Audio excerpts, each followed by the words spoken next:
Добра вечер, почитувани гледачи, време е за заспи ако можеш со Драга Милосављевиќ и Горан Момировски.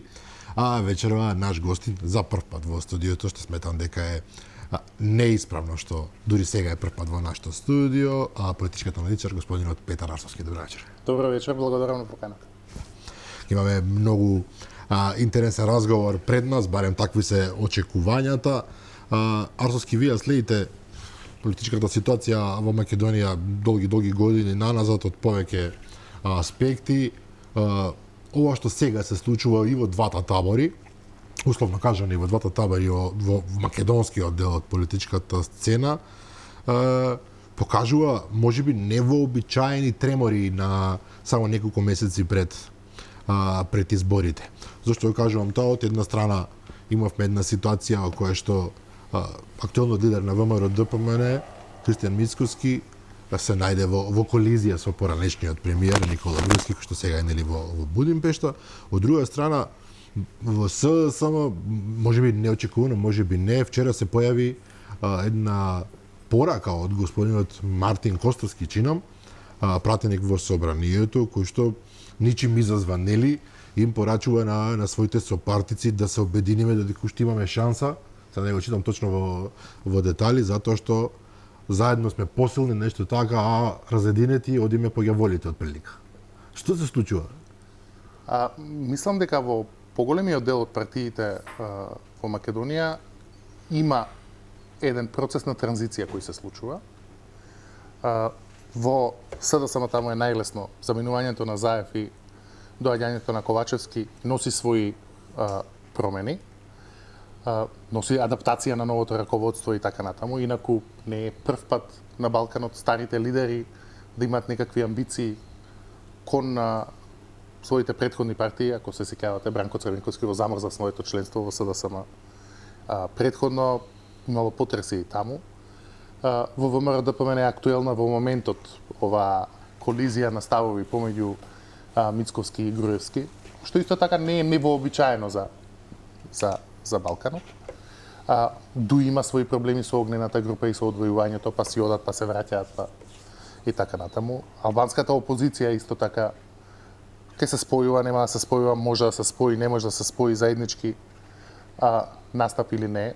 На крајот на краиштата еден од главните придобивки на ДУИ е што никогаш не се создала сериозна албанска опозиција до сега, така што во повеќе политички центри има, како што велиш, тремори.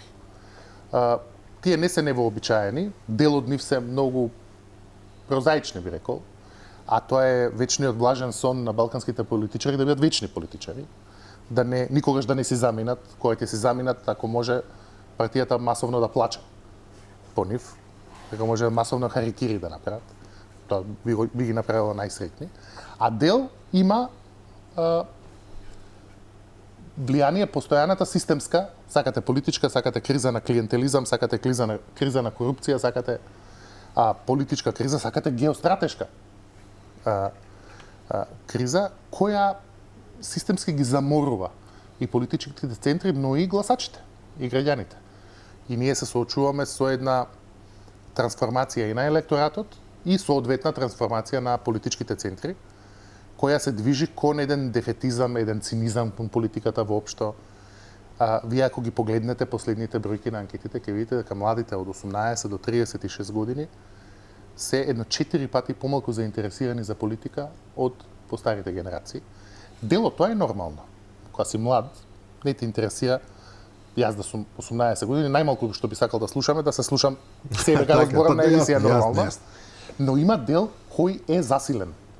Има дел од популацијата на која им се дегутантна им е македонската политика. Им се гади јасно, меѓутоа мене ме интересира зошто во овој момент зборуваме за само неколку месеци пред изборите. Да речеме да една година по изборот на нова власт, па нели прегрупирања, престројувања, решавање на стари некакви долгови што си ги имаат едни кон други. Меѓутоа се наоѓа само неколку месеци пред избори, како и да ги вртиме. Ако ме прашуваш дали сегашната кавга помеѓу Груевски и Мицковски е инструментализирана од некои центри на моќ, знаеш како тоа никогаш не се докажува. Невозможно е да се докаже. Еве денес имаше некои изјави во медиумите дека е тоа инструментализирано од Ахмети и од сегашната власт како некаква линија на поделба на ВМРО ДПМН е дали во обид да се намали изборниот резултат, дали во обид да се обезбеди некакво мнозинство за уставните измени. Од една страна, во моментот е се тоа во сферата на шпекулациите. Ние јавноста најверојатно последна ќе дознае што се случува за затворени врата и на тие маси. Од друга страна, Македонија е сепак мала земја и ништо не останува сокриено многу долго. Мислам дека нема да помине многу време пред да можеме да ги видиме и да ги прочитаме контурите на тој политички проект, ако е навистина политички проект како што сега претпоставува. Ја, ако ми дозволите, било малку по-конкретно од последнава тема. Закатнавте многу теми одеднаш. Конкретниот политички проект за кој што беше прашан и Даниела Арсовска пред 2 дена на Инфомакс, дали Никола Груевски би можел да ја поддржи. Се прашањето е ако се направи еден таков концепт на Даниела Арсовска со така наречената партија Правда што сега се формира, лидерот на Гром Јакимовски и со евентуална поддршка на Никола Груевски. Што значи тоа?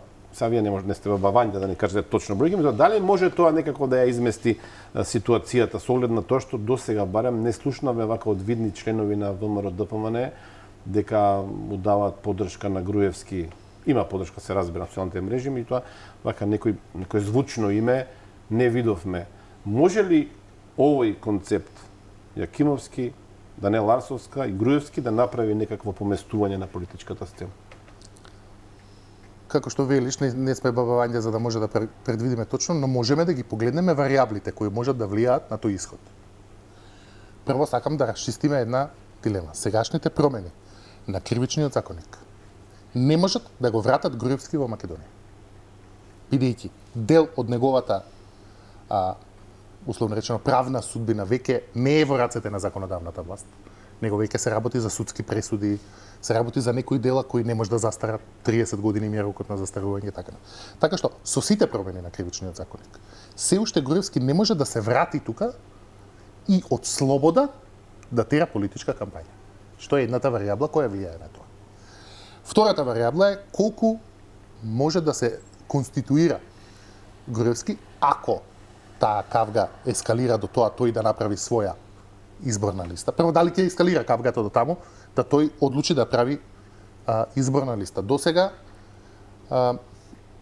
тешко е за еден поранешен лидер. Груевски бил во ВМРО ДПМН многу популарен лидер. Бил условно речено икона. И тешко ќе го доживеат гласачите таа шизма. Дел од гласачите може да се приклонат кон Груевски ако одлучи да прави своја изборна листа или да поддржи изборна листа спротивно на ВМРО ДПМН. Но дел од гласачите сигурно тоа ќе го доживеат како предавство кон својата матична партија. Така што и тоа е уште една варијабла која оди во прилог дека ефектот на Груевски во приклонувањето на тоа сепак би бил не многу голем. Трето, емпириски и историски досега ВМРО ДПМН се покажала како една од отпорните партии на такви цепења. Голубовски, Љупчо Георгиевски, Змејковски доста, Стојменов, сите партии кои се одвоиле од ВМРО ДПМН со текот на времето станале или сателити на ВМРО ДПМН или атрофирале. Така што емпиријата е на страна на тоа дека сепак матичната партија ќе ја задржи доминацијата. Потоа, Даниела Арсовска не е многу популарна заради сите проблеми и однесување во градот Скопје. Па прашање е дали Груевски би имал политички бенефит од тоа да се приклучи на таква некоја листа или да излезе со своја. Така што има повеќе варијабли кои упатуваат на тоа дека на крајот ВМРО ДПМН нема да излезе премногу оштетено од таков еден, како што велиш, политички проект. Сега прашањето е колкава штета тоа може да направи на краток рок. Бидејќи на краток рок може да теоретизираме дека таквото појавување може да донесе некаква штета на ВМРО ДПМН. Таа во моментот може да се процени, ама знаете како неблагодарно, ево е сепак не мора како бројки, како да не мора гатаме бројки, во кристална кугла, да речеме 20% од рейтингот на ВМРО-ДПМН во моментот. Значи ако ВМРО-ДПМН има 20% рейтинг, да откине 4-5. Тоа е сериозно откинување. Тогаш ако е точно тоа дека нели има комуникација Ковачевски, Ахмети, Груевски, тогаш тоа е доволно за ВМРО-ДПМН да не може да направи влада на наредните избори. 4%, 4 по 14.000 да ги пресметуваме прилика. Значи, така, математички, за да не може да се направи влада без ВМРО-ДПМН во наредниот состав на собранието, потребно е ВМРО-ДПМН и Левица заедно да имаат 61 пратеник. Така, математички е невозможно сите други заедно да имаат 61 пратеник. Дури и ако се спојат сите албански партии, СДСМ и така натаму, под предпоставка дека за Левица е невозможна коалиција со СДСМ. Тоа по сегашните бројки ја поставува ВМРО-ДПМН некаде дека би им биле неопходни 55, 56, 54 пратеник. Ако предпоставиме дека по сегашните рейтинзи бројот на пратеници на Левица ќе биде некаде помеѓу 4 и 7. Така и само така математички ВМРО-ДПМН има гарантирана влада, бидејќи другите сите заедно не може да се остават 61. Дали Груевски може да откине 5, 6, 7 пратеника, бидејќи имајте предвид дека откинувањето на пратеници и нивно префрлање во друга коалиција тежи двојно. Ако вие му одземете на ВМРО-ДПМН сега 5 пратеника и додадете на некоја друга коалиција, тоа е автоматски разлика од 10. Да. Така што откинувањето на пратеници математички тежи двојно. Тешко е да се претпостави тоа. Ке зависи и од односот на Христијан Мицковски кон Груевски во моментот и од тоа како ќе се брендира евентуално новата политичка иницијатива на Груевски. Меѓутоа ве велам, многу е неблагодарно во сегашна, бидејќи е многу флуидна. Многу предпоставки многу е имаме. флуидна ситуацијата во моментот. Би се вратил на временскиот интервал. Се наоѓаме на само неколку месеци пред избори. Сега теоретизираме, нели, тргнавме во теории не на заговор, туку само во теоретизирање. Помалку ми е илузорно да се поверува дека во рокот само неколку месеци Груевски да го направи тој радикален чекор, да рече јас не сакам веќе со ВМРО-ДПМН ништо да имам, што е многу компликувано за него веројатно како личност, и да трне со друга опција или самостојно, и овие луѓе кои што се приклонети кон ВМРО-ДПМН и кои што веќе дефинитивно се дел од друштвото кој има намера да гласа за таа партија, сега одеднаш кај овие само некои месеци да ги убедете, знаете што, вие сте пред победа на избори, вашата партија која што е во опозиција сега веќе 7,5 години, и вие, психологија на човек размислувам, сепак ќе му дадете глас на Груевски, кој што нема шанси да победи, нема шанси да формира влада и така натаму, а треба да му направи само штета на јадрото од кој што вие потекнувате. Чисто овде ке размислам за човечкиот момент, може би од целата приказна. Зашто еден човек би рекол нека го сака Груевски, нека го обожава, нека му е најзаљубен во него. Зашто би направил штета на сопствената партија или на тие што ги преферира во ситуација на само пар месеци пред избори и со приклонување кон опција која што нема ништо да донесе сама по себе, освен штета. Овдека бенефит нема. Што ќе очекувате дека тие неколку луѓе што ќе станат пратеници или не знам што, ако има такви, ќе обезбедат нешто за тоа гласачко тело, тоа е празна реторика. Постојат две сценарија во кои можам да замислам дека некои приврзаници од јадрото на ВМРО-ДПМН евентуално би поддржале проект на Груевски, чива единствена намена би била ослабување на ВМРО-ДПМН. Или ако Груевски ги поставил и имаат некаков долг политички кон него, па се повеќе поврзани кон Груевски одошто кон Мицковски или го доживуваат како вистински идеолог и така натаму, значи од некакви полуидеолошки, полуклиентелистички, полуидеолошки причини, тоа е едната група причини, а втората група причини ако Груевски успее да ги убеди гласачите или дел од структурите на ВМРО-ДПМН дека овој проект ќе стане составен дел од новата влада. Дека откинувањето на токму оваа комбинаторика математичка за која зборувавме, дека откинувањето на пратеници од ВМРО-ДПМН и нивно приклонување кон некоја друга коалиција ќе донесе за тие кои се отцепиле бенефит во во власта. Тоа е јасно, меѓутоа ова вторава група на причини ми е многу тенка, затоа што вие ќе треба да станете утре дел од власт заедно со архинепријателот, нели, со СДСМ, тоа е тоа, нема други. И со не знам со други. Вие ако живеете во филмот на ВМРО ДПМН и се одеднаш ќе ви велат, окей, ќе направиме партија и ќе влеземе заедно со СДСМ.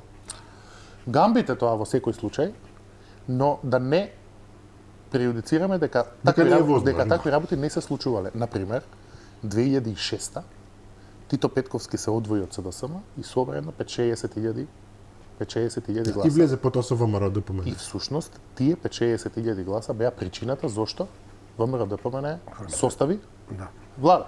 Инаку разликата не беше толкава, тоа беше еден од по-слабите резултати на ВМРО ДПМН и еден од најслабите резултати на СДСМ тогаш.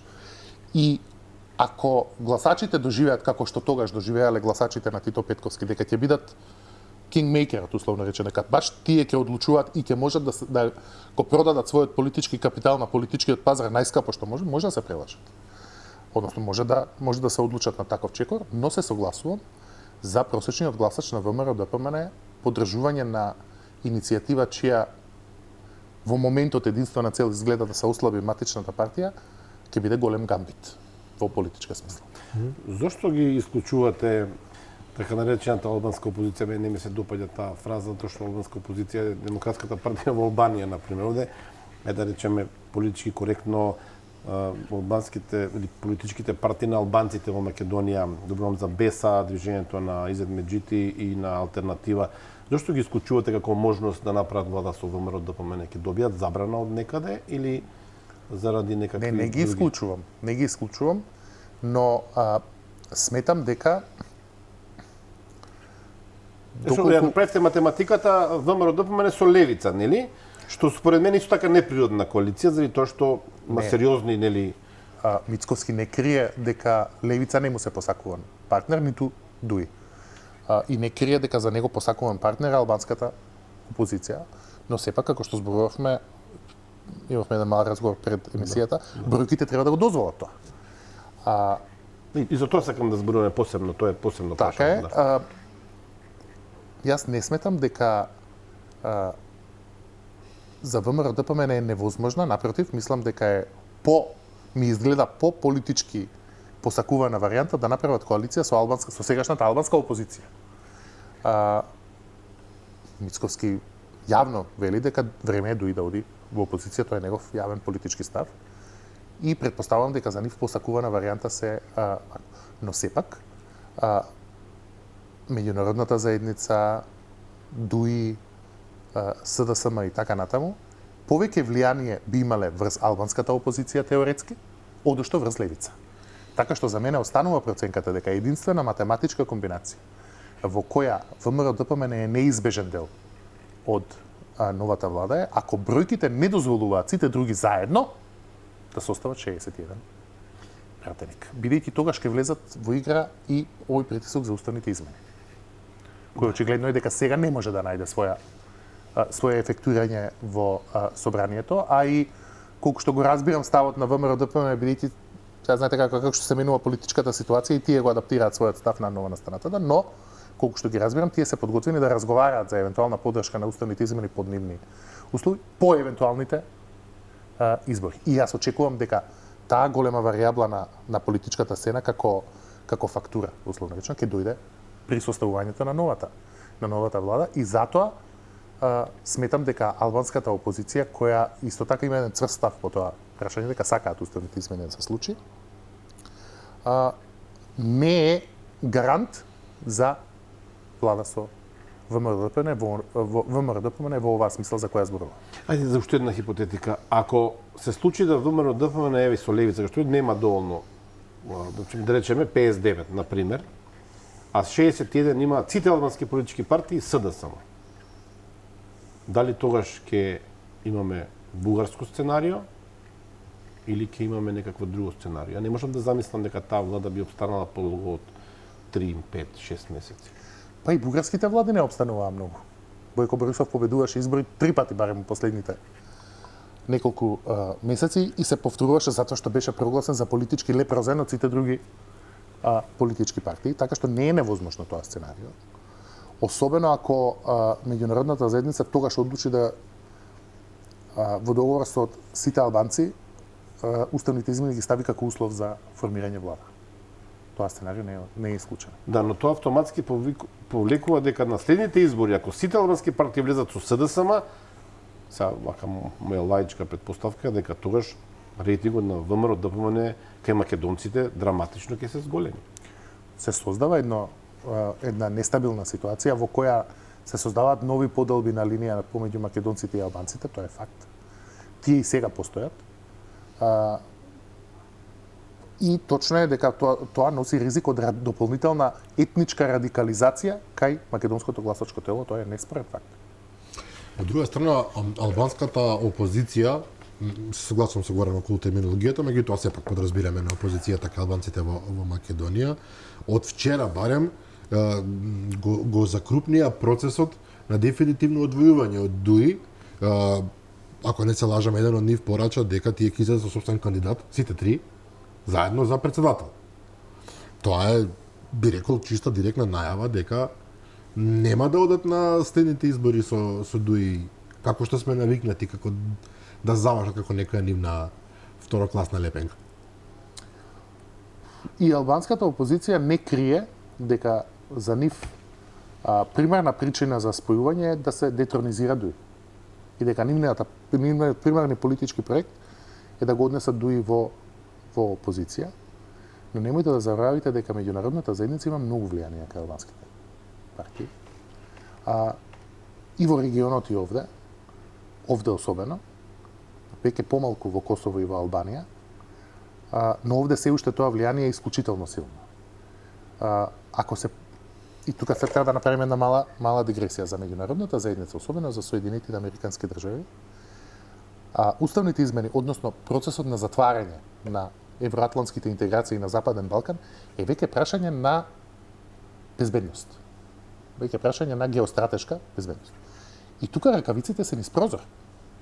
Нема тука со овој преговарам, со овој не преговарам, ова можам да направам, ова не можам да направам. Се е достапно, се е возможно, сите дилови се во игра. Знаете како, американската администрација во Африка преговара со човекојатци, нема никаков проблем. Ако тоа им служи на нивните интереси, на нивните интереси. Така што не можам да проценам во моментот дали останувањето во добри односи со меѓународната заедница или детронизирањето на ДУИ ќе победи утре кај албанската опозиција ако дојдат во ситуација да го направат тој избор. Но спомнавте дека е безбедносно прашање, се согласува, меѓутоа ние безбедносниот аспект од целата приказна го затворивме, ние сме во НАТО. Можеби ќе беше обратно да бевме во Европска унија, да не бевме во НАТО, ќе беше полесно прифатливо, меѓутоа ние сме во НАТО. Реално. Да, точно. Европската унија е сепак политички концепт, не е воен.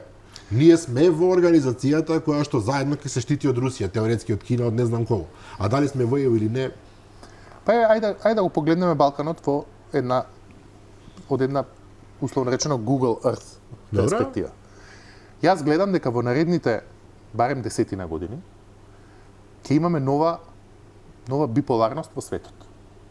Дека овој мултиполарен систем, барем што се однесува до Европа. Значи, на страна Кина и БРИКС, кои се етаблираат како многу сериозни економски и политички центри со многу сериозна моќ, но во светот. Тие реално имаат ограничено или минимално влијание на случувањата во Европа, особено на Западен Балкан. Барем што се однесува до Западен Балкан, ние во наредните деценија, да речеме, ќе се движиме назад кон студена војна. Кон еден релативно биполарен свет. Таа линија на поделба е релативно јасна. Таа почнува од Полска на север, завршува со Турција на југ. И не е голема тајна дека Европската унија и Соединетите американски држави сакаат што е можно помалку отворени прашања да остават зад таа завеса. И во таа смисла Србија нема да оди никаде по тој пат. Односно е заглавена во една статус кво варијанта, бидејќи одбива да спроведе санкции против Русија, да, добро, јасно тоа. Босна секој ден умира помалку. Секој ден е се понефункционална, се помалку има таму еден суштински систем и така натаму. А Косово е една недефинирана приказна во која пола планета ја признава, пола планета не ја признава, на една линија на остра антагонизација со Србија, во која веќе не можеш да знаеш кој е виновен, кој не е виновен. Денес е виновен Вучич, што не се договориле, утре е виновен Курти, што не се договориле. Тие како да се договорени да не се договорат.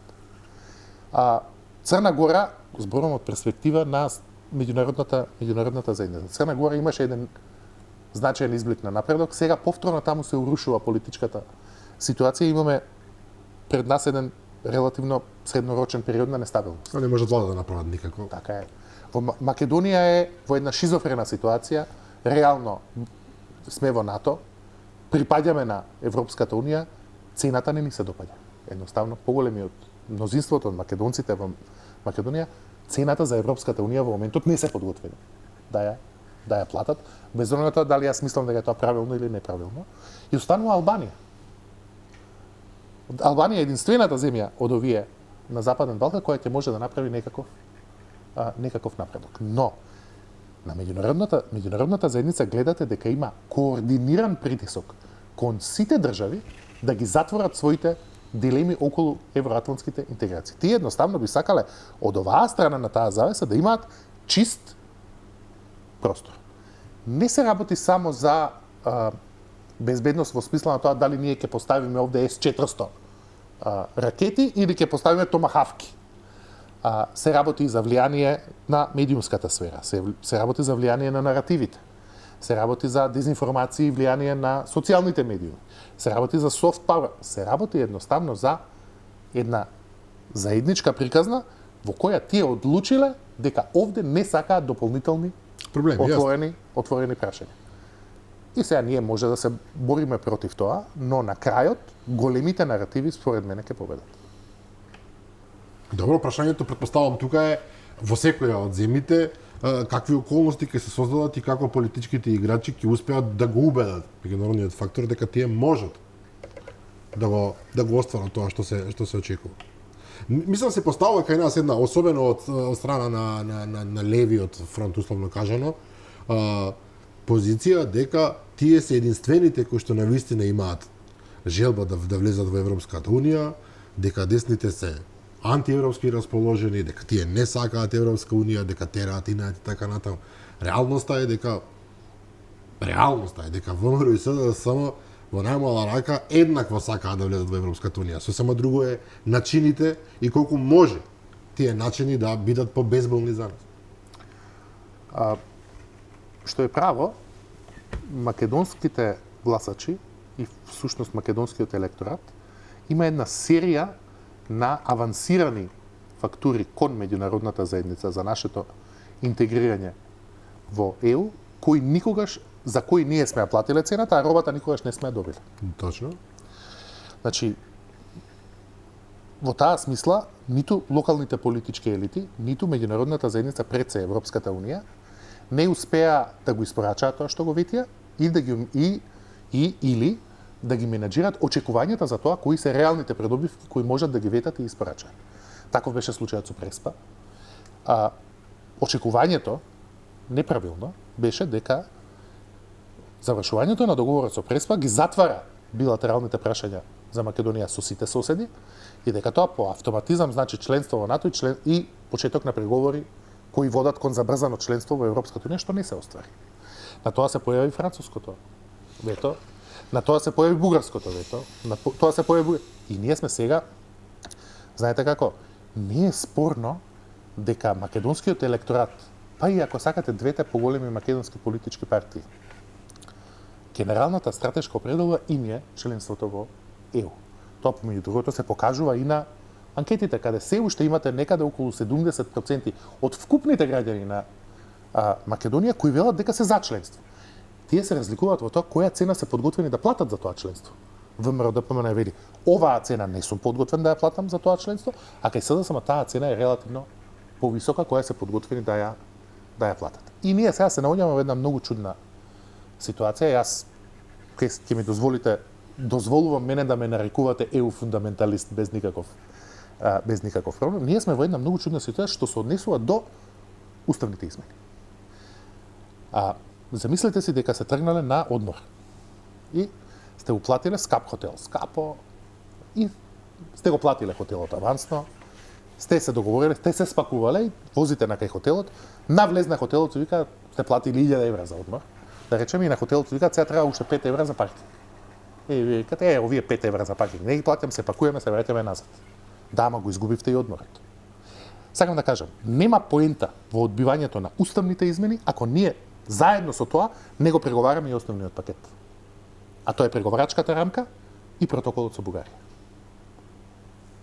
Ни се допаѓале нас или не. Уставните измени се дел, се обврска од веќе преземен договор кој ние веќе сме го прифатиле во собранието. Нема поента во одбивање на уставните измени ако немаме план да го редефинираме и основниот договор чиј составен дел се уставните измени. Не може да одбиете вие оваа точка, тоа не е супермаркет, ова ќе од овој договор ова ќе го прифатам, ова ќе го одбиам. Така што конкретно предизвикот за ВМРО-ДПМН е да го дефинира својот план во кој ќе каже добро, уставните измени не ги прифаќам на овој начин, ама еве како ќе добиам подобар договор. И тоа ќе ги донесе во дополнителна конфронтација со Но тие не бегаат од, колку што јас разбирам, не бегаат од таа работа, само што велат овој собраниски состав го нема мандатот, ќе излеземе со сосема конкретни предлози сега за неколку месеци, па ќе видиме дали им се допаѓаат и на нашиве гласачи и на меѓународната заедница. Се е тоа окей. Со тоа што треба да имате предвид дека меѓународната заедница ќе очекува некаква подсврста комитмент, обврска од опозицијата, односно во моментот од ВМРО-ДПМН, во смисла на уставните измени некаков тој пакет. Не може тоа да биде така апстрактно како што ВМРО-ДПМН во моментот го пропагира. Инаку тоа ќе ги донесе во дополнителен конфликт. А не е спорно дека тука не гази малку и времето, затоа што не е дека ние нешто Европската унија ќе снема или такви работи, тоа е илузија, но имаме 2-3 работи кои пред нас се случуваат. Например, моја процека е дека Европската унија ќе отвори преговори со Украина во декември. Добро. И мислам дека тоа затоа што тие сакаат да покажат некаков напредок. Помеѓу другото, конфронтацијата со Русија ги направи и НАТО и Европската унија малку поагресивни во проширувањето, го зголеми апетитот за проширување од геостратешки причини. И мислам дека во тој воз, затоа го поставуваат тој рок до крајот на годината, во тој воз сакаат за Западен Балкан да дадат некаков по-сериозен буст, по-сериозна поддршка во тој пакет, за да Западниот Балкан не се почувствува запоставен во тој процес, бидејќи реално ние сме поподготвени од Украина за преговори. Се разбира. Со Европската унија. Македонија конкретно е поподготвена за преговори од сите земји кандидати кои сега преговараат. Ние имаме подобра усогласеност со европските политики и стандарди од сите земји кои сега преговараат со ЕУ. И тоа е факт констатиран и од самата Европска унија. И второ е што имаме избори за Европарламентот во јуни 2024. Новиот парламент во Европската унија ќе изгледа многу слично на грчкиот парламент денес. А тоа значи дека крајната десница ќе добие некаде помеѓу 10 и 17% од вкупното гласачко тело, што ќе ја помести целата линија на вкупниот наратив на Европската унија малку кон десно. Што значи ќе им се намали апетитот за проширување, ќе бидат помалку подготвени да истурат пари во структурни фондови и така натаму и така натаму. И паралелно тече еден трет процес, а тоа е овој последниот предлог на французите кои се уште не сме го виделе конкретно на хартија како изгледа, а тоа е заменување на начинот на одлучување во рамки на Европската унија, што нас супер ни одговара, бидејќи не може една земја да не блокира, но не е толку тој предлог линеарен како што мислиме дека е. Во смисол? Прво, за да се смени начинот на одлучување во Европската унија, треба да се мора сите да се согласат. Мора сите да се согласат, што значи дека мора да се отворат повелбите за пристапување во Европска унија, кои се предмет на ратификација во националните собранија на сите земји членки. Значи, вие треба да претпоставите дека Бугарија сама себе ќе си го одземе правото на вето. Јас, извинете, таа приказка не ја купувам. Па никој не ја купува, освен ако не ја натераат, не знам со ако лошата приказно да речам тоа дека доаѓаме до влезот на рајот на Европската Унија и треба уште само 5%, 5 евра да платиме, нели? Мислам дека не е реална. 95% сме направили, сега само уште 5%, тоа се уставните измени. Тука ќе се согласите дека не е баш така. Не велам тоа. Јас не велам дека ние со правењето на уставните измени сме завршиле работата и влагаме во Европска унија, тече мед и млеко. Тоа е помеѓу другото главната грешка во наративот на меѓународната заедница. Се разбира. Јас велам само дека не можете да го отфрлите едното без да го отфрлите основниот пакет од каде тоа доаѓа. Дека не е логично да ги ве разбрав, совршено ве разбрав, но еве не мој став, не домашен некој став. Михаел Мартенс, Frankfurter Allgemeine Zeitung, 5 пати до сега сум го прочитал, на Твитер го следам, нели? Дека вели дека ова дефинитивно не е посебно бугарско барање уставните измени. И тоа не треба да сме многу паметни да знаеме. Сега може да лажат Радев, може Борисов да лаже, може официјална Софија да манипулира, меѓутоа јасно е, пред неколку дена ние слушнаме еврокомесарката на Бугарија од Брисел кој што кажа дека ние воопшто не сме ги почнале преговорите, не знам дали ја видовте. За бугарско национално радио или телевизија, не е важно, дека воопшто не се ги почнале преговорите. Тоа е јасна порака дека уставните измени не се тие 5%, може да се 2%, уште 3% други ќе добиеме. Но добро е да биде некаква моја теза ова. Другото прашање ми е поважно, сакам да слушам од вас одговор ако може. Уставните измени се важни заради геостратешки причини, еве да речеме американците инсистираат на тоа, и ние доаѓаме во сценарио, претходно го зборувавме, влада која што ќе биде составена од СДСМ и сите албански политички партии под влијание нели некој западен притисок. Добро се теории се тоа но и реална работа. И го слушнаме и Ахмети, го слушнаме Ковачевски вчера рече дека е можна нели коалиција предизборна со ДУИ и со Алијанса за албанците. И реално е, се согласувам тука дека странскиот фактор има големо влијание на албанските политички партии, може да им каже влезете сите во влада, критичен момент. Но и во таква ситуација не може да поминат уставните измени ако ВМРО ДПМН има 52, 3, 5, 57 пратеника. Како ќе поминат тоа уставните измени? Кога ќе се знае дека за 3 месеци, 6 месеци повторно ќе има избори на кои што логично е ВМРО да има поголем број на пратеници заради тоа што СДСМ ќе влезе во коалиција со албански партии. Разбира. Значи целта нема да биде постигната повторно. Значи ние џабе се мачиме, џабе се објаснуваме веќе со години, не е веќе ни месеци. Додека политичката ситуација останува статична во оваа смисла, тоа се два големи блока кај македонските партии, уставни измени и вистински напредок на преговорите се невозможни без активна согласност и партиципација на ВМРО ДПМН. И тоа не треба да се лаже. Ако ВМРО ДПМН одлучи дека неговиот политички проект ќе биде да не продолжат преговорите во овој формат, тие тоа можат ефикасно да го спречат. И тоа не е спорно.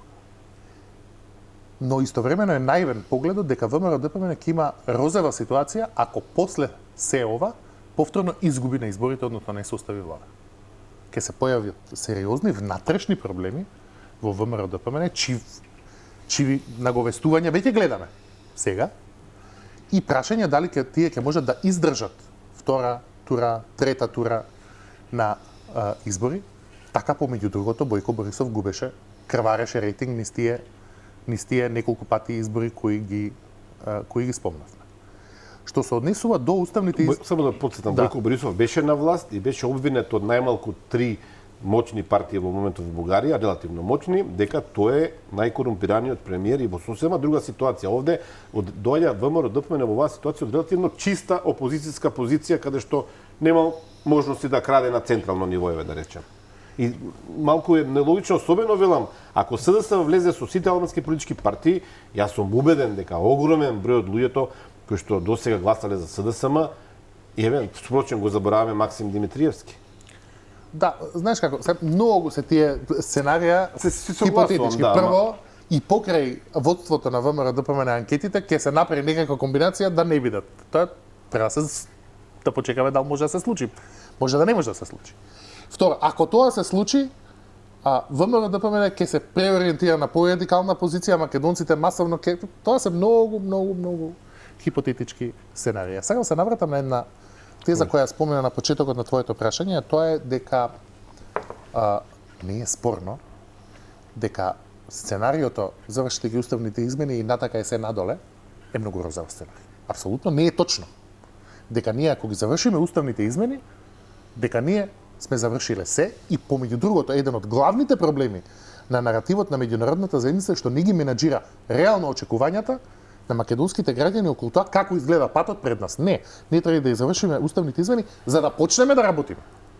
Добро, ако го слушаме холандскиот амбасадор Хоп, ќе видиме дека Знам, ама тоа беше грешката и со наративот со Преспа. Завршете ја Преспа се после надоле и заради тоа голем дел од македонските граѓани не веруваат на меѓународната заедница, особено на Европската унија кога дава такви ветувања. Но јас сум убеден, односно сметам, дека и за идна кавга со Бугарија подобро да ги имаме завршени уставните измени. Зошто? Да претпоставиме, што е логична претпоставка, дека ова не се последните барања на Бугарија. Бидејќи Бугарија има своја иредентистичка политика кон Македонија, која на крајот на крајштата не ја ни крие многу. Воопшто не ја крие. Така, вели, ние сметаме дека вие сте вештачка нација, дека немате јазик, дека немате култура, дека и тоа треба јавно да си го признаеме. Нека е се тоа така. И да претпоставиме дека по евентуално завршените уставни измени, Бугарија ќе се појави со нови барања. Ние не можеме да контролираме што ќе направи Бугарија. Ние можеме само во моментот да контролираме каква ќе биде нашата позиција ако тоа се случи. Сметам дека ние ќе бидеме во подобра позиција ако ги завршиме уставните измени и ја почнеме втората меѓувладина конференција, ги отвориме поглавијата, стигнат 900 милиони евра годишно структурни фондови, се префрлиме од ИПА финансирање на структурни фондови и така натаму, дека сме во подобра позиција дури за идна кавга со Бугарија. Ако на крајот на краиштата Бугарија повторно не блокира, подобро да не блокира со структурни фондови достапни за нас, па да преговараме подолго време, него да не блокира овде во чекалната. Тука се согласуваме и се тука доја следно логично прашање. Геостратегијата наспроти некаква е прагма, да наречам, во Македонија. Се чуле, сигурно сте виделе, дека американската армија веќе подготвува воена база во Бугарија. Геостратегијата е таква, Бугарија сега е најмногу нацена во историјата, ми се чини, на Северноатлантската алијанса и навистина ми е тешко да поверувам дека ако ги смениме уставните измени, ако го смениме уставот, дека потоа во таа фаза, освен за парите, тука се согласувам, иако некако 900 милиони евра ми се прилично голема сума во текот на преговорите, прилично вака добро делува, не сум слушал до сега ова, и дека кога ќе бидеме заглавени, ние ќе можеме да кажеме, ама ние еве го сменивме уставот, дајте сега убедете ја Бугарија да не пушти понатаму. Особено што со новиот предлог на француско-германската работна група околу консензуална наместо мнозинско одлучување, да. Имате во текот на преговорите да квалификувано мнозинство да биде потребно, каде што ние Бугарија нели ќе избегнеме на некој начин, доколку таа сама претходно се откаже од ветото, а на крајот да добиеме нели можност, Бугарија добија можност за вето. Но тоа е нешто што објективно не може да се случи во моментов. Бугарија има контрола на секое поглавје на меѓувладината конференција, на вториот дел, така наречен. На сите работи ние немаме никакви гаранции дека на крајот повторно ние ќе бидеме блокирани и пред да ги добиеме тие пари. Не е така. Извини, во сегашниот протокол, односно преговарачката рамка, токму од нашиот страв дека ние ќе ги завршиме уставните измени, Бугарија повторно ќе не блокира, има еден пасос, ако си го забележал, кој вели дека по завршувањето на уставните измени не се чека никаква друга одлука, туку автоматски е закажана втората меѓувладина конференција и отварањето на првиот кластер и пристапувањето кон структурните фондови. Тоа е едно нешто што е добро во преговарачката рамка, има многу забелешки на другиот текст на преговарачка, но тоа е едно нешто кое експлицитно стои токму од нашиот страв и мислам дека е тоа паметно што стои така, дека завршувањето на уставните измени од кои после нема назад, може да го направиме повторно, условно речено, за бадијала. И ако ние ги завршиме уставните измени, најмалку втората меѓувладина конференција, отварањето на првиот кластер и менувањето на финансирањето од ИПА програмата, која е инструмент инструмент пред пристапување кон структурните фондови се гарантирани. Тоа е сигурно. Што се однесува до парите, јас баш проверував и мене ми се гледаше така доста многу чудно. Околу 4 до 5 пати се поголеми структурните фондови од ова што ние сега го користиме. И структурните фондови, например, само за инфраструктура, се отприлика 4 пати поголеми од ставката што ние во моментот ја трошиме за инфраструктура годишно. Например, ако ние трошиме помеѓу 200 и 300 милиони евра годишно во просек за инфраструктура, фала Богу, ни тие не ги трошиме, што инфраструктурните проекти... Сега ќе ги трошиме со Бехтел Со Бехтел и не, сега просекот и ни расте. Но ако земеш назад, околу помеѓу 200 и 300 милиона е годишно сите инфраструктурни проекти, градинки, школи, све патишта, све заедно. За инфраструктурни проекти има во структурните фондови околу 900 милиони евра годишно. На наше располагање. Дали ќе успееме да ги напишеме проектите, дали ќе успееме да ги земеме, но тие средства ни стануваат достапни. Супер. Бугарија да претпоставиме дека ќе не блокира. Нека не блокирава, нека ни течат тие средства. Со ова што кажу Драган, не само во контекст на ова што зборуваме, со ова излегува дека едно од барањата на ВМРО ДПМН, ако добро го разбрав Мицкоски, нели зголемена финансиска инекција од Брисел, ако веќе се менјаваат, сега така го разбрав, може не се разбрав најдобро, ама ако веќе се оди на уставни измени, 3 точки јас тамо како што разбрав. Зголемена финансиска инекција од Брисел, имплементација на Бугарија на некоја или на некој или на повеќе пресуди на Европскиот суд за човекови права во Страсбур, и третото беше некаква гаранција, декларација, резолуција на европските институции, претпоставувам на Европскиот парламент, кој што ќе гарантира македонскиот јазик, македонскиот идентитет, историја, култура и така натаму и така натаму. Со ова што го зборувате вие, 900 милиони евра, иако тука имаме малку спор околу капацитетот на Македонија да... Немаме капацитет ние немаме капацитет да ги апсорбираме структурните фондови. Прашање дали во првите 2, 3, 4, 5 години ќе стигнеме до капацитет. Ние сега после 15 години од пристап до ИПА, средствата, оваа или минатата година е прв пат кај што сме над 80% од ИПА и ИПА. Да. А до пред неколку години беше 40, 50. Да, пред 3 години 50 дојдовме. Така е. А кога се работи за поголеми пари, тоа ќе падне процентот на имплементација. Апсолутно. Значи таа бројка, затоа може би ми дојде 900 милиони евра, многу инаку дај Боже да ги добиеме кога ги почнеме да говорите. Но кога сме веќе кај бугарите, Горан спомна нешто многу интересно и јас само сакам да додадам. Бугарија е enfant terrible на европската сцена, не спорно, меѓутоа таа инвестира очигледно во поправка на својот имидж. Спомна базата што најверојатно ќе им ја дадат на американците.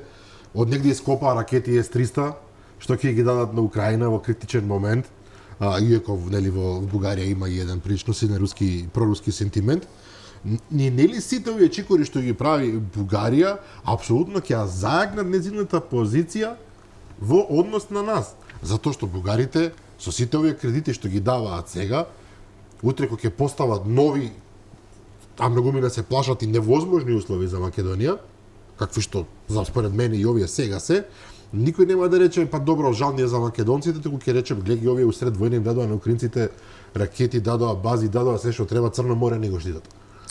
Мојата надеж, нагласувам збор надеж, не проценка, е дека последниве настани за кои зборуваш се индиција дека генералната политичка клима во Бугарија се менува од еквидистанца помеѓу Западот и Русија кон понагласено сојузништво со Западот. Аналогно на тоа, надежта е дека ќе ја поистоветат и својата позиција кон Македонија согласно геостратешките определби на меѓународната заедница кон кои сега малку повеќе се приклучуваат и сега ни станува јасно овие промени во официјалната политика визави Русија и визави Соединетите американски држави се можеби објаснување зошто владата на Бојко Борисов така лошо поминуваше неколку пати поредбите откако се смени таа политичка клима, некако гледаме дека и вкупниот политички наратив во Бугарија малку како да се приклонува кон Западот. И надежта е дека тоа приклонување ќе се прелее и на нивната позиција кон Македонија, но тоа никогаш не е гаранција. Како што велиш, Бугарија ќе има доволно политички капитал да може да биде доброто момче на овие 7 работи и на ова 8-та да биде многу лоша. Затоа се враќам на мојот стар наратив дека дури и за кавга со Бугарија или за дополнително прво, подобро ние да ги имаме да сме во втората фаза од преговорите. Добро, меѓутоа стравот што постои кај многумина, може ќе речете кај неоснован, меѓутоа постои страв објективен кај голем дел од македонците пред се дека влезот на бугарите во уставот не е само банален влез на бугарите во уставот, како што ќе влезат хрватите и никому ништо нема да се смени после тоа, или црногорците или словенците, никој нема да го забележи тоа. Меѓутоа влезот на бугарите и нивниот пристап до сите можности што ги дава тоа конкретно влегување во уставот и начинот на кој што Бугарија агресивно се однесува кон, гледаме што се случува со македонците во Албанија, што им прави тамо, ги уценува со пасоши, им купува, им прави школи, не знам што, сето тоа би можеле да го мултиплицираме пута 10, пута 20 во Македонија. Луѓето имаат објективен страв. Така е. Не е тој страв неоснован. Овие 3.500 бугари кои се декларирани како македонски бугари се минорни во политичката цена за внесувањето во уставот, бидејќи колку што успеав да го прочитам предлогот за промена, тие се појавуваат на 3 места во уставот. Едното е преамбулата, каде таксативно заедно со срби, хрвати, не знам, сите албанци и така натаму се додаваат како таксативна ставка, каде нема некаква квантификација околу тоа колку се. Второто место каде во уставот таксативно експлицитно се споменуваат деловите од други народи е таа фамозна собраниска комисија за односи помеѓу заедниците.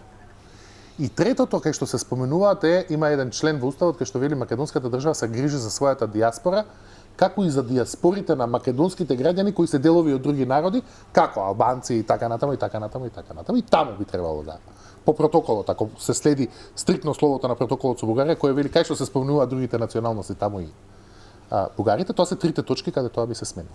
И тие 3.500 не се проблем, зошто? Бидејќи дури да претпоставите дека тие ќе влијат на балансерот. Нели?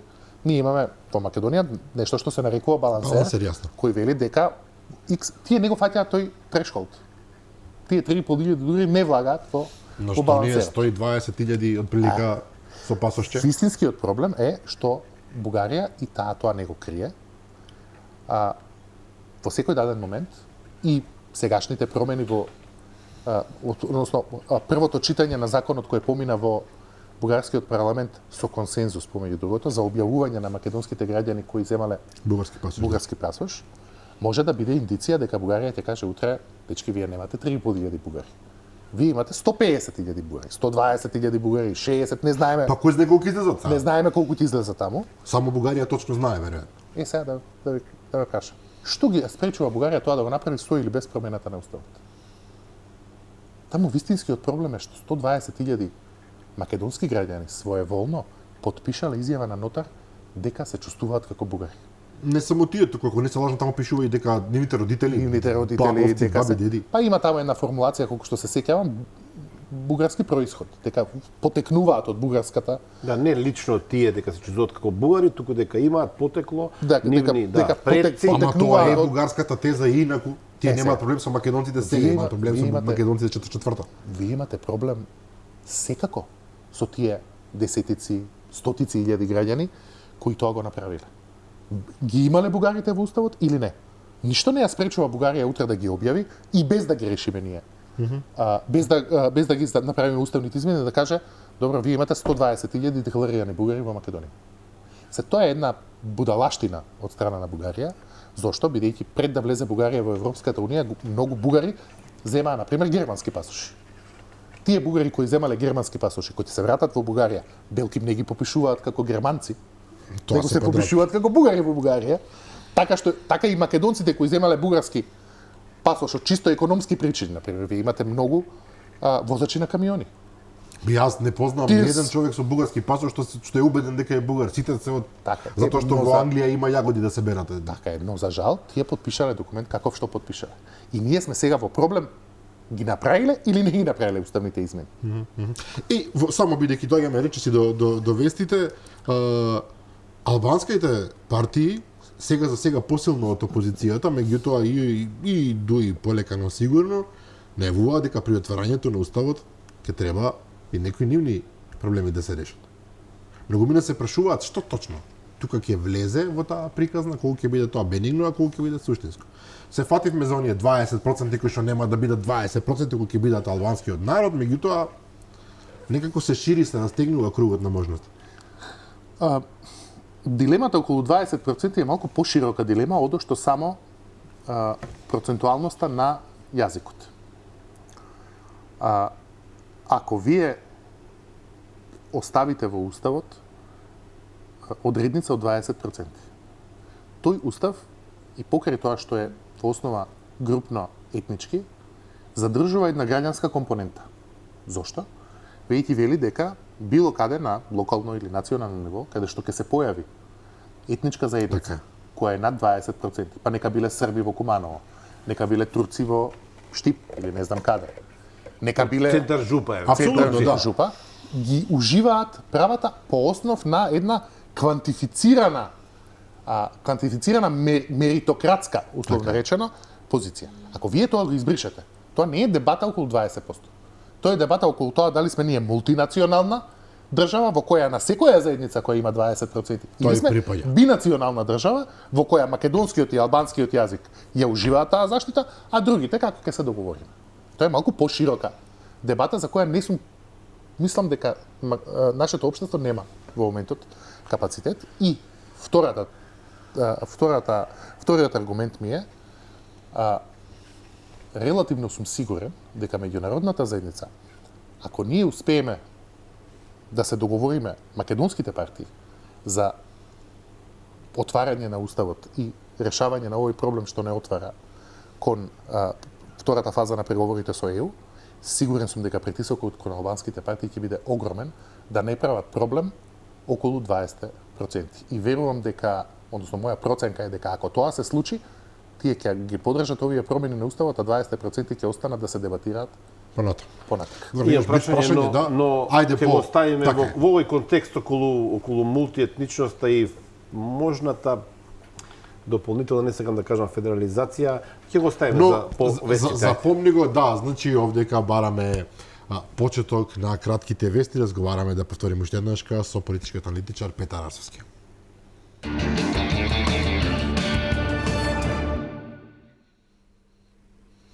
Да, повестите што ги водеше колегата Коле Џасови, продолжуваме со интересните содржини, како што рече тој самиот, веќе разговараме со политичкиот аналитичар Петар Арсовски. Горан, морам да признам, имаш едно прашање кој сакаш да го поставиш пред почетокот на вестите, меѓутоа траат 11 минути да не го забораваме случајно.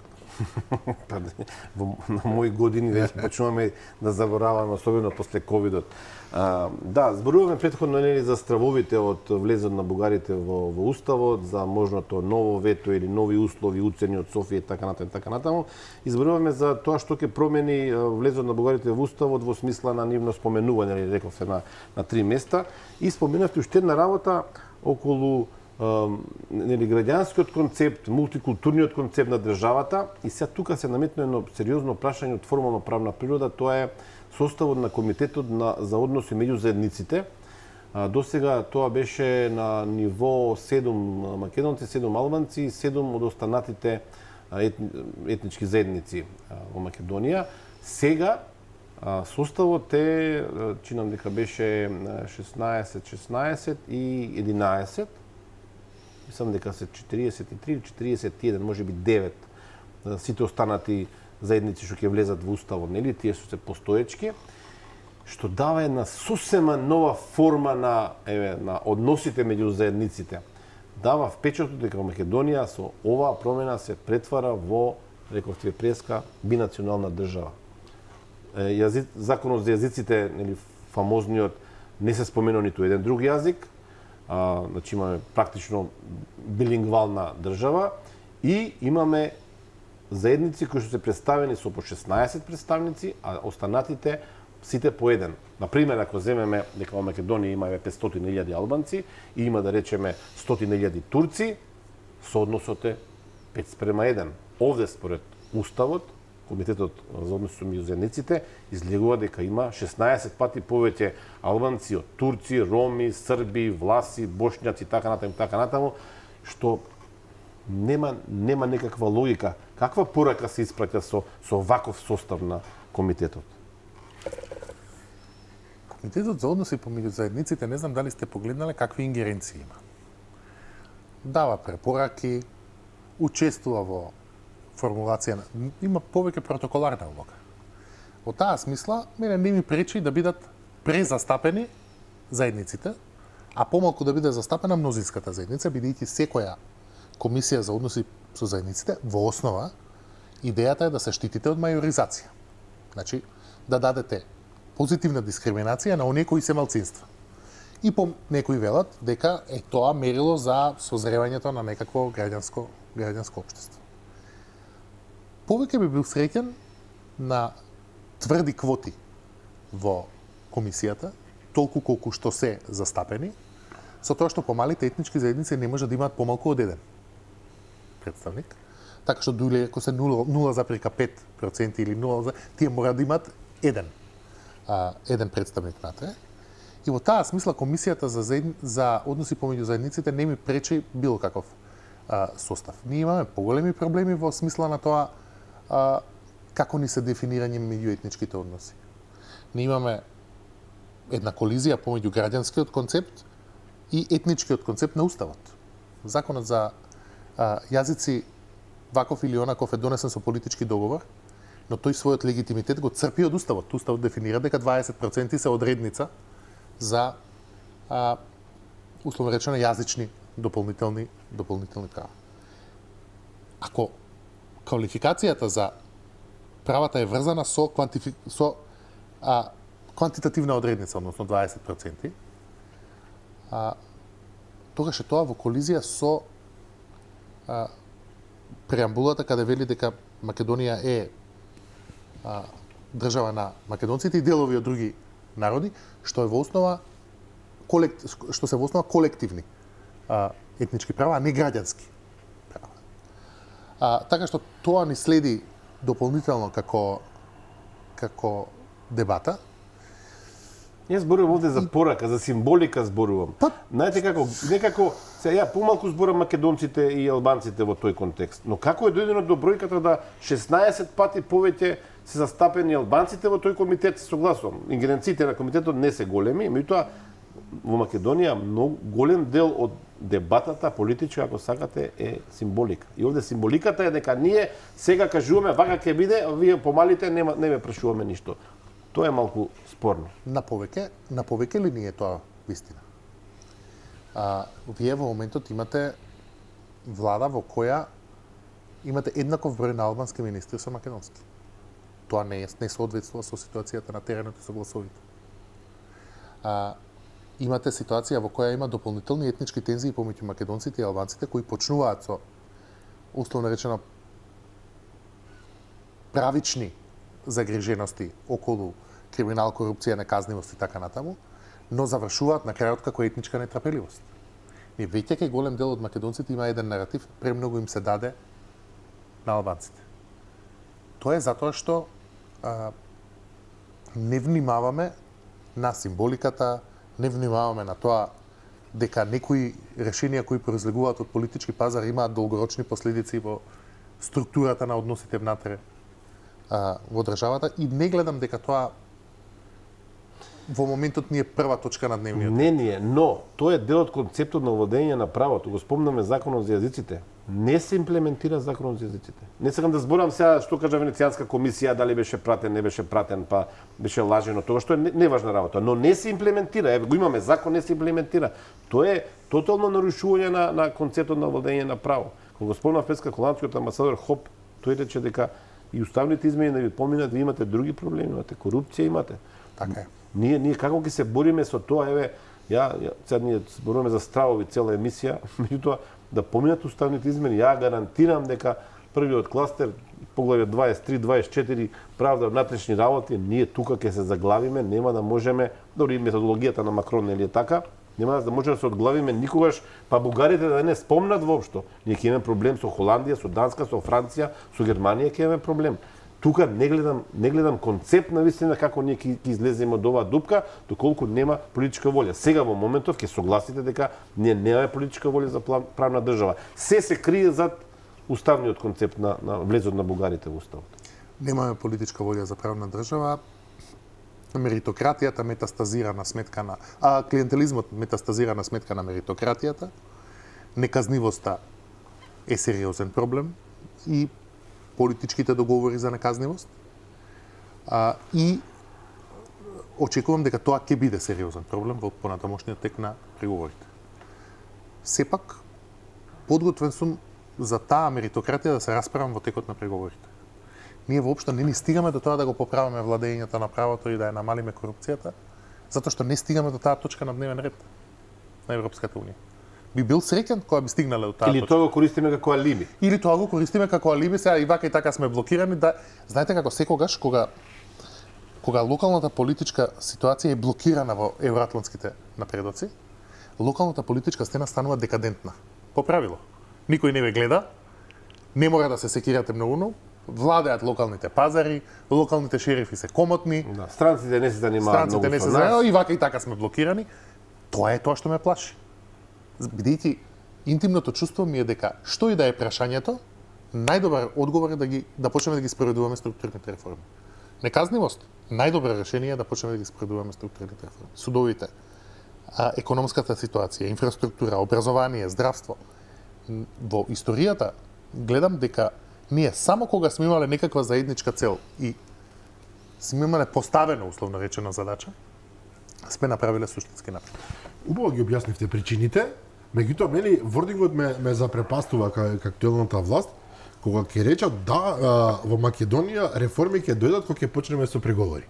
Тоа да го каже опозиција, тоа да го каже некој надворешен наблюдувач би ми било сватливо. Меѓутоа власта која што е задолжена да ги прави реформите по секоја цена, ви вели знаете што, да почнеме преговори со Европска унија, па тоа ќе размислуваме за реформи на правосудство, тоа ќе почнеме да размислуваме за реформи на ова или на она. Па господо, вас тоа ви е работа инаку цело време.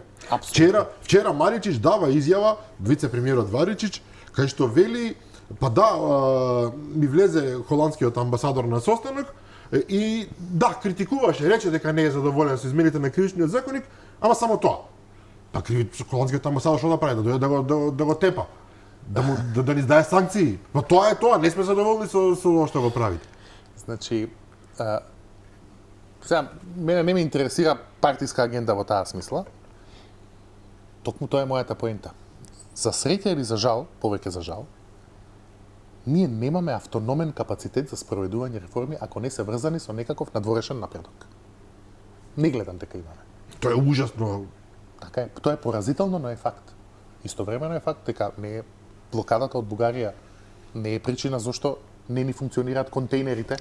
Така. Зошто не се чистат тротоарите, И зашто имаме зошто дупки на секоја улици, година да. не изненадува снегот, зошто не е спроведен АКМИС системот, тоа нема зошто не можеме да извадиме на апликација дигитален извод од матична книга на родени за 5 секунди како цел нормален свет. Зошто треба да бркаме врски по шалтери за да поминеме преку реди така. Ништо тоа нема врска со. Но тоа е така.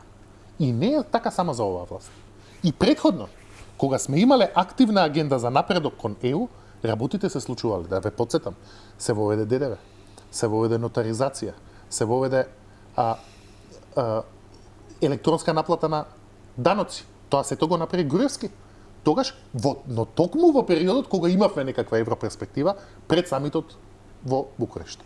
Кога таа европерспектива се одзема, Скопје 2014, притисок кон медиуми, значи целата локална политичка елита запаѓа во декаденција пошто го нема, бидејќи го нема Шумарот. И тоа е една работа која нас не се допаѓа или не се допаѓа, но е така. Но Шумарот би требало во основа да биде граѓанинот на оваа земја, тоа е проблемот.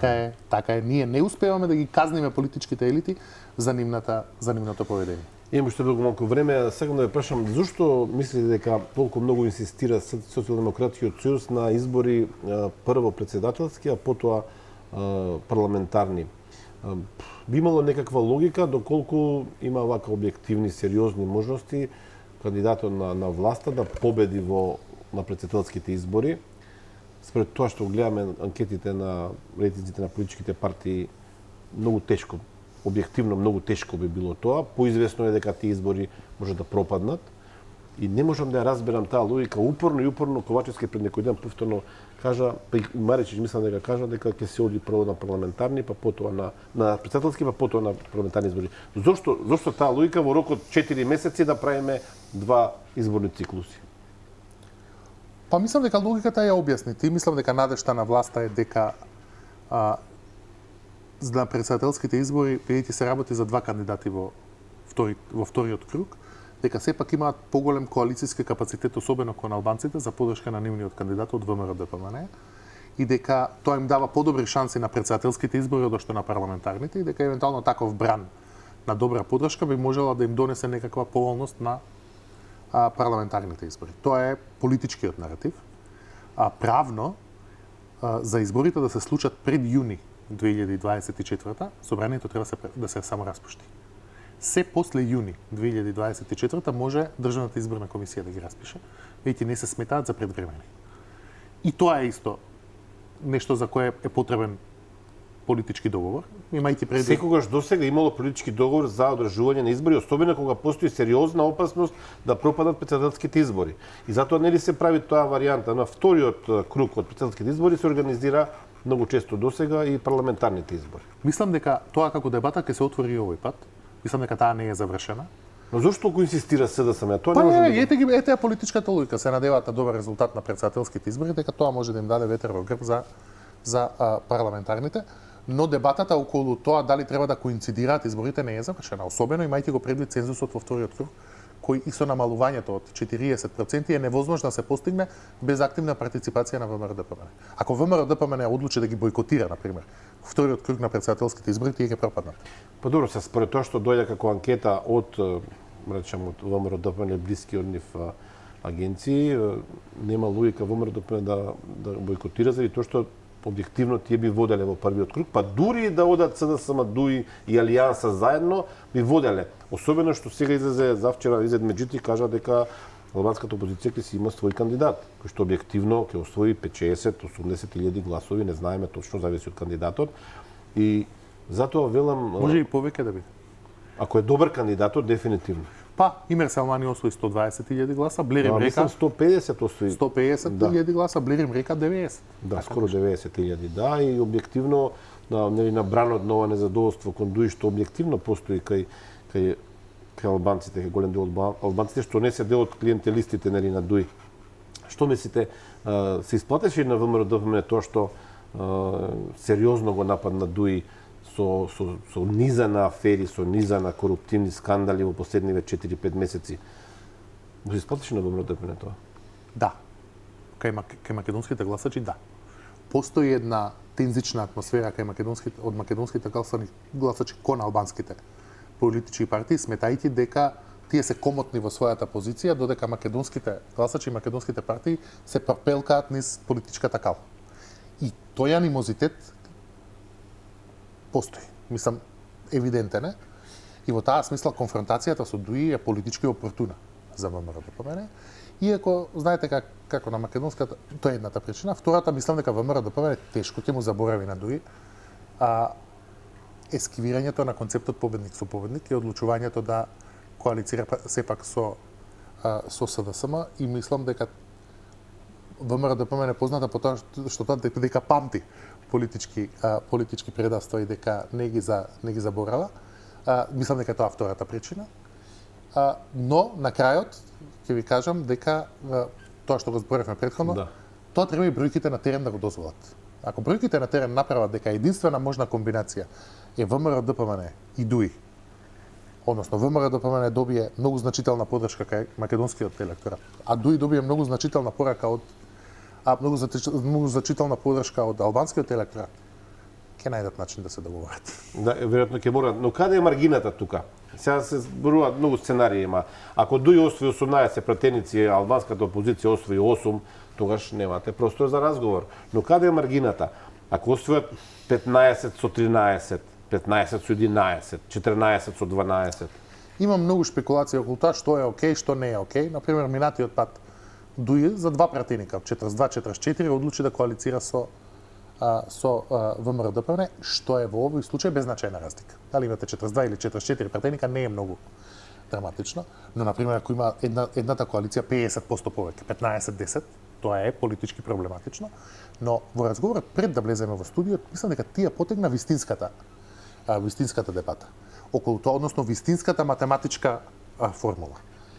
за ВМРО-ДПМН да може комотно да коалицира со некоја албанска коалиција, потребно е да постои математичка веројатност по формирањето на таа коалиција, под предпоставка дека таа има помалку пратеници, да се одвојат доволно пратеници од другата албанска структура за да создадат Бадентерово мнозинство.